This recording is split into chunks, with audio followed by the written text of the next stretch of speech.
Assalamualaikum Bade, selamat datang kembali di Guru Gembul Channel. Siapa di antara Bade yang pengen jadi orang kaya? Ya, tentu saja pertanyaan ini akan mendapatkan banyak sekali jawaban serupa, yaitu saya pengen jadi orang kaya, kan begitu. Karena kalau kita menjadi kaya, maka kita akan mendapatkan akses yang lebih besar dan lebih luas untuk bisa menggapai kebahagiaan kita. Secara teoritis demikian, tetapi kita juga mengetahui bahwa untuk menjadi orang kaya kita harus menjalani proses yang sebanding dengan kekayaan yang akan kita raih. Jadi misalkan kita bekerja keras maka akan mendapatkan kekayaan, atau kita bekerja cerdas maka kita akan mendapatkan kekayaan, atau kita mampu mengambil keputusan-keputusan yang hebat maka itu juga akan membuat kita menjadi kaya. Tetapi di Indonesia ada satu profesi atau satu jabatan lah katakanlah ya, yang bisa membuat seseorang menjadi sangat kaya raya tanpa harus melakukan proses-proses yang menyusahkan. Tidak usah menjadi sangat kerja keras, tidak usah menjadi sangat cerdas, tidak usah menjadi pengambil keputusan yang hebat, bahkan tidak bertanggung jawab atas keputusan-keputusannya, tetapi dia akan menjadi sangat kaya raya. Bisa digaji sampai miliaran rupiah per bulan. Dan itu semua gajinya halal, tidak korupsi. Bagaimana ceritanya untuk mendapatkan kekayaan yang sebesar itu tanpa pengorbanan dan tetap halal? Di episode ini kita akan bahas itu. Jadi ayo kita mulai.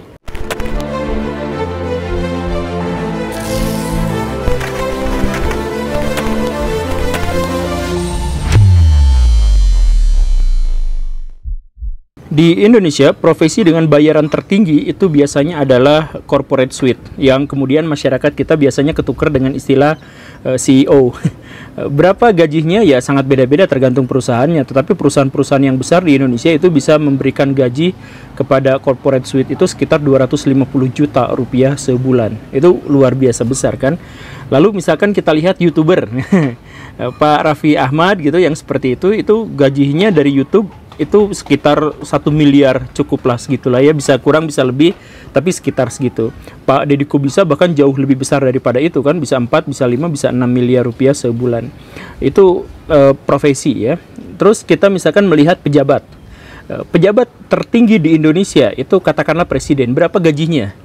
Ternyata 30 juta rupiah gaji pokoknya, ditambah ini itu jumlah jamblet sekian-sekian dan berbagai tunjangan, akhirnya dia dapat 62 juta sebulan. Segitu ya kurang lebihnya. Tapi tentu saja presiden adalah bukan jabatan yang mendapatkan gaji tertinggi se-Indonesia. Pejabat dengan gaji tertinggi se-Indonesia itu adalah Gubernur Bank Indonesia yang gajinya sekitar 170 jutaan. Dan kemudian setelah itu Hakim Mahkamah Agung yang gajinya sekitar 120 jutaan sebulan. Berapa gaji Ketua KPK? Ya 5 juta sebulan.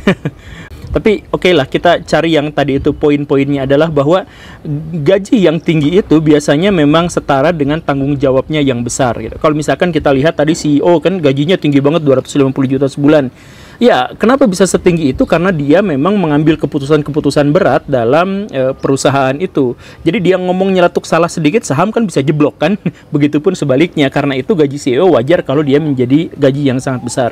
Begitupun misalkan gaji presiden yang besar tadi itu kan, 30 juta gitu kan gede banget gitu, atau 60 juta gede banget.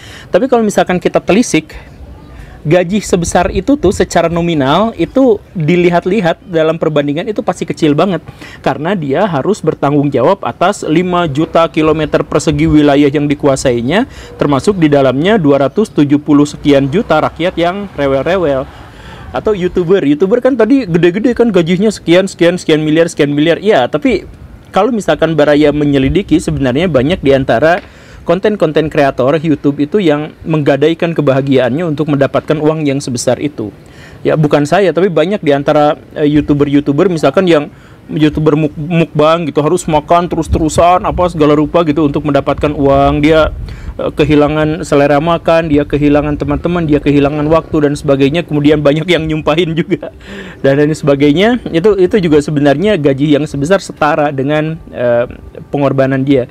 Nah, sekali lagi pertanyaan seperti yang di awal tadi, kalau misalkan setiap pekerjaan dan setiap jabatan itu mendapatkan gaji yang setimpal dengan tanggung jawabnya, lalu apa profesi di Indonesia yang memberikan gaji sangat besar tetapi tanpa tanggung jawab dan tanpa tuntutan skill?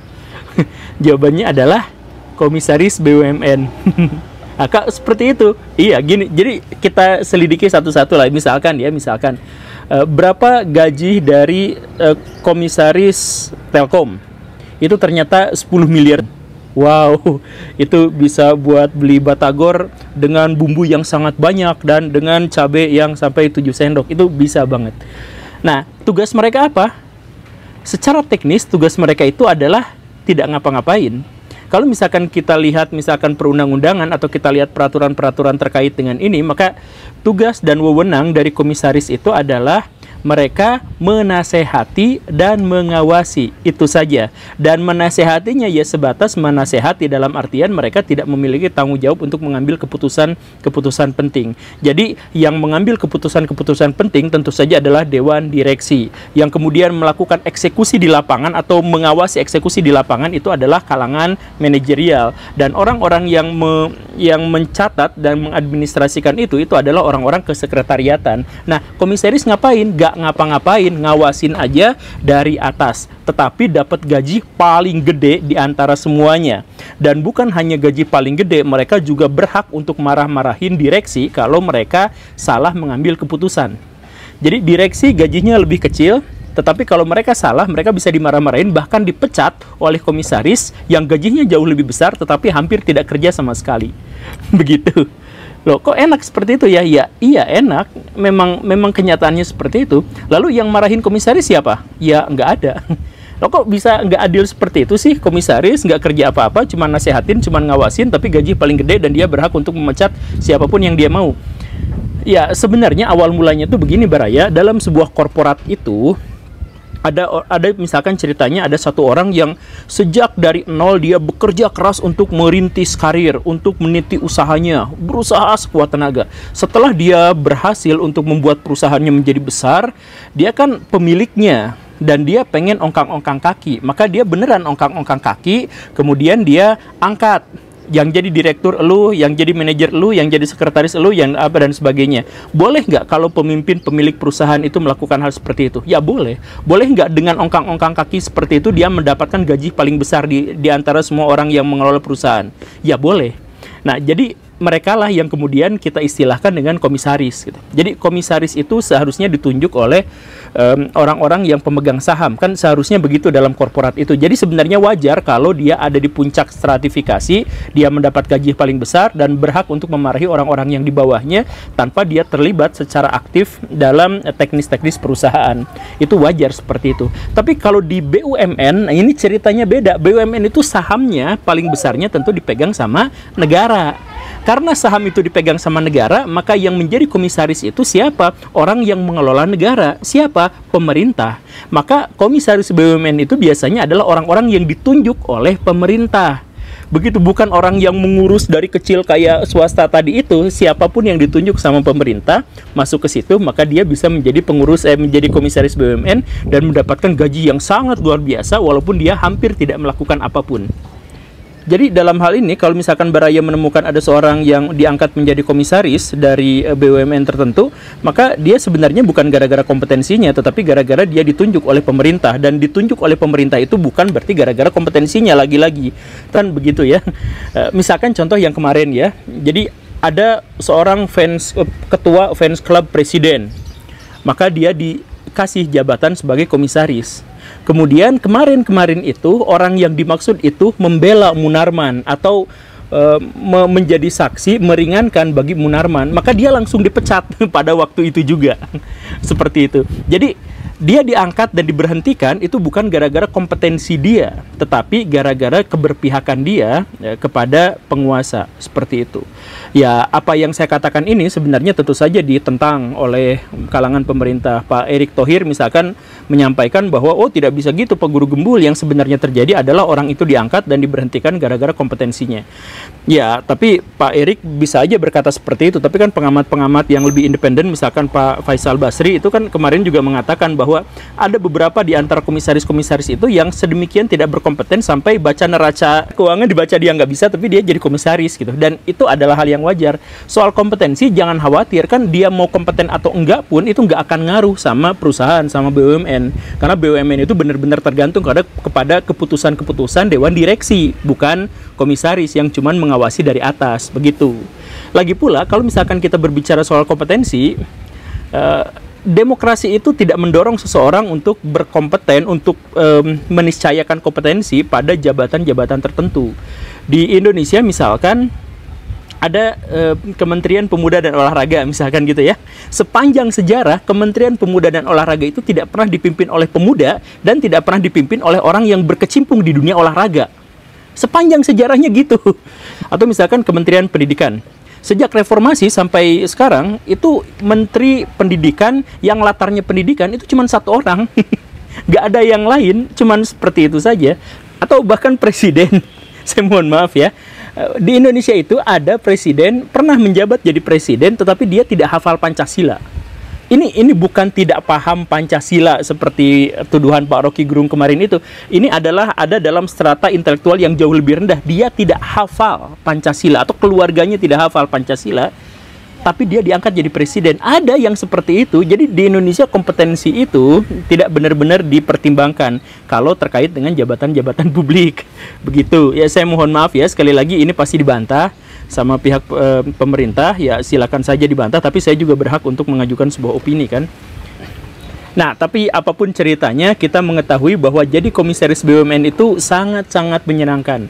Hampir tidak ngerjain apapun, tapi bisa mencat siapapun dari direksi itu dan mendapatkan gaji yang paling tinggi, luar biasa. Tapi untuk bisa memanfaatkan jabatan sebagai komisaris itu bukan hanya didapat dari gaji itu, ada yang lebih besar lagi, yaitu setiap komisaris itu tentu saja memiliki akses pengetahuan atas kebijakan-kebijakan lingkar terdalam pemerintahan, dan karena itu dia bisa memanfaatkan untuk mendapatkan kekayaan yang jauh lebih besar lagi.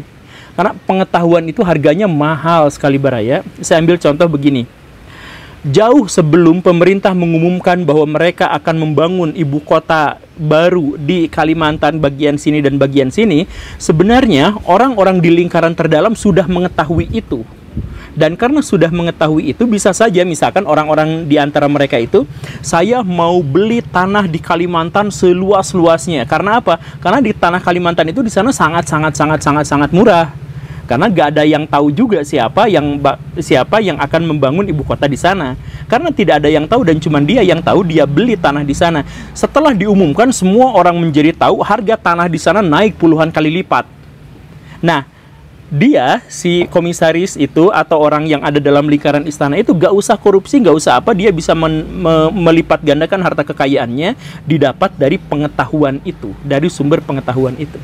Kan begitu. Kalau Baraya menjadi komisaris dari BUMN, Baraya memiliki akses terhadap pengetahuan yang sangat mahal itu. Begitu. Tapi di akhir video ini saya juga pengen cerita Baraya bahwa ternyata ada beberapa pejabat yang dia menolak untuk menjadi komisaris BUMN walaupun dia berhak. Ada satu pejabat dia sangat berhak karena karyanya dan karena jasanya, tetapi dia menolak. Siapa itu? Pak Muhammad Hatta. Dan ini sebenarnya adalah cerita yang sangat-sangat mengharukan. Karena apa?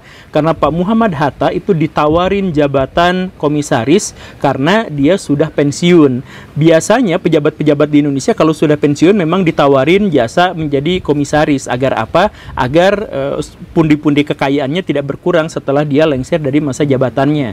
Itu tradisi di Indonesia seperti itu. Tapi Pak Muhammad Hatta menolak itu.